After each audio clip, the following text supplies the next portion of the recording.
Olá! Você é daquelas pessoas que acredita que a circulação de boas energias na sua casa ou no ambiente de trabalho pode contribuir com a qualidade de vida e com o bem-estar? Pois a aplicação do Feng Shui, uma arte milenar chinesa, pode estimular as energias positivas e afastar as más vibrações. Não é misticismo nem esoterismo. O Feng Shui é um estudo, uma técnica comprovada cientificamente. Para falar sobre o assunto, nós convidamos Sônia Angeline Mori, designer de interiores, consultora de ambientação, terapeuta de ambientes e especialista em Feng Shui. Sônia, o que é o Feng Shui? Para quem ainda não conhece ou para quem tem mais curiosidade, o que é essa técnica? Olha, o Feng Shui é uma técnica chinesa, conforme você estava falando, e a palavra Feng quer dizer vento e Shui, água.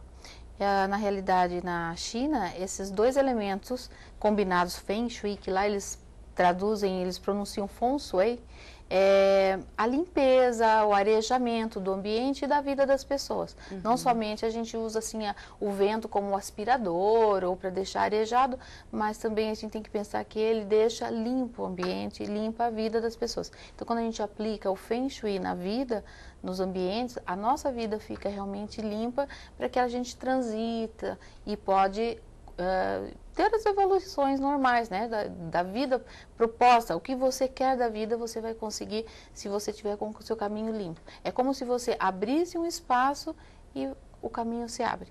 Aí você vai ter o que você busca. É como se fosse a busca de um equilíbrio, né? Também não pode ter vento demais. Nem água demais, senão vira um maremoto, um tsunami, né? Não, é assim, em equilíbrio, com calma, conduzindo até... Dentro do Feng Shui, a gente estuda que se você faz um trajeto, vamos supor uma casa, né? Você está construindo uma casa e você faz um trajeto direto para dentro da tua casa, você não vai ser tão benéfico, tão beneficiado pelas energias da rua, quanto se você fizesse um caminho assim sinuoso. Até um edifício, às vezes ele chega a ser melhor do que uma casa, porque se a casa ficar muito pronunciada na rua, ela é prejudicial. Quanto mais próximo dos veículos, do movimento, pode dar uma prejudicada. Então, se nós pudermos fazer tudo isso com calma, água com calma em vez de uma enxurrada, né? Vento com calma, energia com calma, a vida da gente progride melhor. Quando isso surgiu, quando que as pessoas começaram a perceber lá na China que as energias contribuem para a nossa qualidade de vida, a disposição dos móveis ou dos cômodos da casa? Como que isso começou? Então, olha, existem registros que há aproximadamente 5.000 anos começaram esses estudos na China.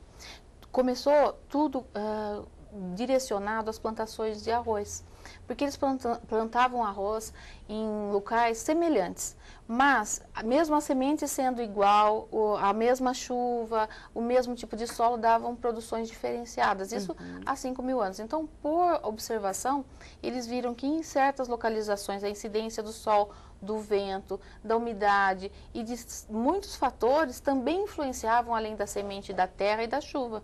Né? Então, será que fez sol ou não?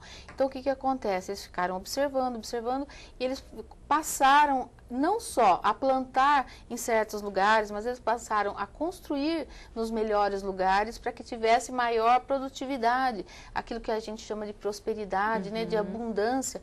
Então, a abundância na vida de uma pessoa não é somente você ter mais dinheiro ou ter mais amigos, é você ter que tipo de qualidade, né, das coisas. Então, não é produção numérica, mas sim de felicidade. Então, a partir que eles foram desenvolvendo esses estudos, várias escolas foram se formando e veio para o Ocidente mesmo o estudo, onde agora a gente consegue traduzir para o nosso conhecimento ocidental, só a partir desse último século, né, do 1900 para cá, devido à Revolução Chinesa. Antes disso não se passava nada para o mundo ocidental.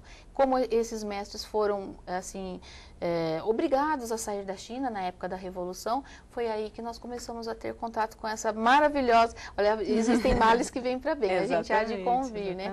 Por causa disso. E por isso nós podemos fazer, inclusive eu trabalho com design de interiores e incluo nos meus projetos o Feng Shui, porque a casa de uma pessoa ela não é só a beleza, a estética, a moda, a praticidade, e sim tudo isso combinado. E vamos combinar, né? Todo mundo gosta, quer ter uma casa em harmonia e em equilíbrio. Vamos começar a dar algumas dicas, então, para as pessoas que estão assistindo. Ficar tranquilo. na hora de escolher um imóvel para morar, o que você tem que se prestar atenção segundo o Feng Shui? Olha, tem várias dicas, né? Seria interessante que quem busque um imóvel, se ele puder ter um consultor ao seu lado, vai ser melhor ainda, porque o melhor imóvel, ele tem a ver com aquela família que vai morar ali. Se a gente procurar isso aliado às nossas datas de nascimento, às nossas expectativas, à nossa personalidade, nós vamos encontrar o melhor imóvel. O melhor imóvel terreno nós estamos falando em primeiro lugar. Também a gente pode, de repente, estar procurando um imóvel pronto, né? Então, se nós temos um prédio inteiro para comprar um apartamento novo e nós podemos escolher esse apartamento, por que não alguém nos orientar qual o melhor imóvel para a nossa família? E existe isso. Nós temos as direções mais adequadas para cada pessoa e tem as direções mais adequadas para cada família. Porque nós somos um conjunto, nós somos indivíduos, mas a gente sempre mora ou com o esposo ou com filhos, né? Dificilmente a gente é isolado. Mesmo isolado também seria melhor que ele escolhesse com essa ajuda, né? E esse imóvel, ele tem várias dicas de insolação, né? Não deve ser nada escuro, às vezes a gente vê imóveis que não tem entrada de luz por nenhum lado, ou que você não veja uma rua, porque a rua no Feng Shui, para a energia de uma casa, ela é muito interessante. Às vezes as pessoas simplesmente moram no fundo, né? Tudo bem, ela pode até morar no fundo, mas ela ouve um barulho de rua que está na rua atrás, ela vê passar um pouquinho de carro, o que acontece? Isso significa a água, é a limpeza, ele passa o Shui dentro da casa, traz essa energia. Agora, se ela está totalmente enclausurada, é como se ela morasse numa caverna.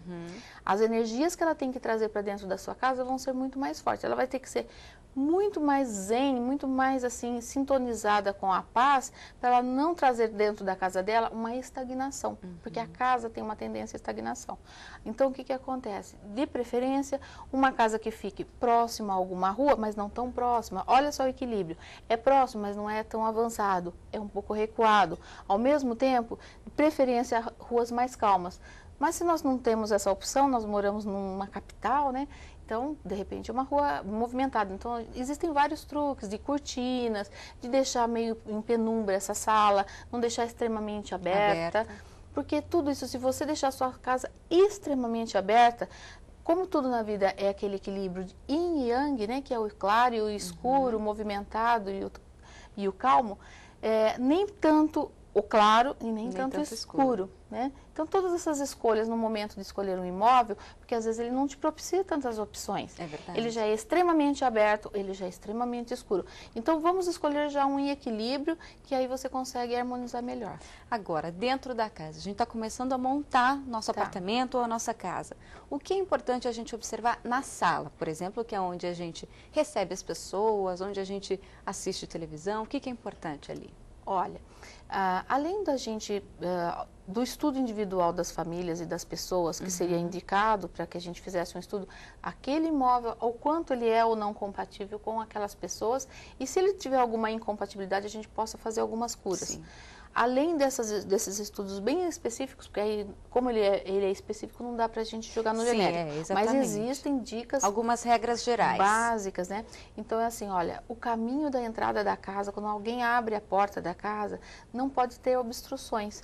Esse caminho tem que ser livre. As pessoas, às vezes, colocam N móveis obstruindo esse caminho, né? Então, de preferência, que o sofá não esteja de costa para a porta. As pessoas que entram pela porta, ela tem que trazer uma boa energia pela nossa frente. Porque, às vezes, ela também não traz uma boa energia. E, às vezes, não é nem por querer. Mas, no momento em que ela entra, ela traz o que ela veio, né? Que ela trouxe da pensamento, rua, né? aquele da rua. Pode ser a boa intenção, pode ser a má intenção, pode ser alguma coisa que ela captou e nem era a intenção dela. Mas se ela vem pelas costas, nós não temos proteção pelas costas. Tudo em nós é pela frente. Existe em nós uma necessidade de proteção meio assim instintiva. A gente entra dentro de um restaurante, a primeira coisa que a gente faz é procurar uma parede. A gente senta no cantinho, né? E fica com as costas protegidas. Ninguém nos ensinou isso, mas nós temos isso como instinto, né? Então, da mesma maneira, dentro da nossa casa, imagina que a gente vai deixar as nossas costas a descoberto. Então, o sofá principal, não quero dizer com isso que você não possa pôr nenhuma cadeira.